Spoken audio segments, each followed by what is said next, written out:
ಇವತ್ತು silicon city ಅಂತ ಕರೆಸಿಕೊಳ್ಳೋ ಬೃಹತ್ ಬೆಂಗಳೂರು ಹಿಂದೆ ಒಂದು ಕಾಲಕ್ಕೆ 3 ಲಕ್ಷಕ್ಕೆ ಮಾರಾಟ ಆಗಿತ್ತು. ಇಷ್ಟಕ್ಕೂ ಯಾರಿಗೆ ಮಾರಾಟ ಮಾಡಿದ್ರು?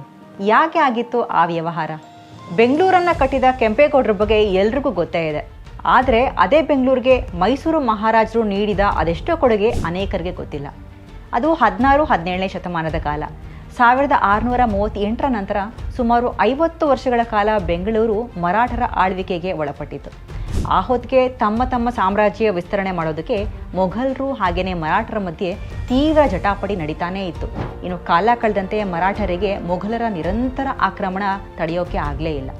1687ರಲ್ಲಿ ಬೆಂಗಳೂರನ್ನು ಮಾರಾಟ ಮಾಡಲೇಬೇಕು ಅನ್ನೋ ನಿರ್ಧಾರಕ್ಕೆ ಬಂದರು. ಆಗ ಬೆಂಗಳೂರು ಮರಾಠರ ದೊರೆ ಎಕೋಜಿ ಆಡಳಿತಕ್ಕೆ ಒಳಪಟ್ಟಿತು. ಎಕೋಜಿ ತಂಜಾವೂರಿನಿಂದ ಬೆಂಗಳೂರಿನ ಆಳ್ವಿಕೆ ನಡೆಸ್ತಾ ಇದ್ದ.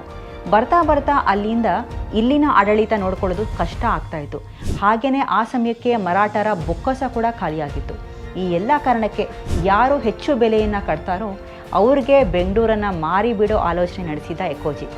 ಆಗ ಬೆಂಗಳೂರನ್ನು ಕೊಂಡು ಕಾಪಾಡೋ ಮನಸ್ಸು ಮಾಡಿದ್ದು ನಮ್ಮ ಮೈಸೂರಿನ ಅರಸರು ಚಿಕ್ಕದೇವರಾಜ ಒಡೆಯರ್ ಎಕೋಜಿಯಿಂದ ಬೆಂಗಳೂರನ್ನು ಖರೀದಿ ಮಾಡೋ ನಿರ್ಧಾರ ಮಾಡ್ತಾರೆ. ಆದರೆ ಅಷ್ಟರಲ್ಲಾಗಲೇ ಮೊಘಲರು ಬೆಂಗಳೂರನ್ನು ವಶಪಡಿಸಿಕೊಂಡಿದ್ರು. ನಂತರ 3 ಲಕ್ಷ ರೂಪಾಯಿಗೆ ಚಿಕ್ಕದೇವರಾಜ ಒಡೆಯರ್ ಬೆಂಗಳೂರನ್ನು ಮೊಘಲರಿಂದ ಕೊಂಡ್ಕೊಂಡ್ರು. ಇನ್ನು ಖರೀದಿ ಮಾಡಿ ಅಷ್ಟಕ್ಕೆ ಸುಮ್ಮನಾಗಲಿಲ್ಲ. ಸಾಕಷ್ಟು ಅಭಿವೃದ್ಧಿ ಕಾರ್ಯಗಳನ್ನ ಕೂಡ ಅವರು ಕೈಗೊಳ್ತಾರೆ. ಇನ್ನು ಬೆಂಗಳೂರಿನ ಪೋಸ್ಟಲ್ ಸಿಸ್ಟಮ್ ಸ್ಥಾಪನೆ ಮಾಡಿದ್ದಷ್ಟೇ ಅಲ್ಲದೆ ಚಾಮರಾಜಪೇಟೆಯಲ್ಲಿರುವಂತಹ ಕೋಟೆ ವೆಂಕಟರಮಣ ದೇವಸ್ಥಾನದ ನಿರ್ಮಾಣದ ಹಿಂದೆನೂ ಮುಖ್ಯ ಪಾತ್ರ ವಹಿಸ್ತಾರೆ. ಅದಕ್ಕೆ ಜನರೆಲ್ಲ ಅವರನ್ನು ಅಪ್ರತಿಮ ವೀರ ಅಂತ ಪ್ರೀತಿಯಿಂದ ಕರೀತಾ ಇದ್ರು. ಹೀಗೆ ಬೆಂಗಳೂರನ್ನು 3 ಲಕ್ಷ ರೂಪಾಯಿಗೆ ಇನ್ನೊಬ್ಬರಿಂದ ಕೊಂಡುಕೊಂಡ್ರು ನಮ್ಮ ಮೈಸೂರಿನ ಮಹಾರಾಜರು.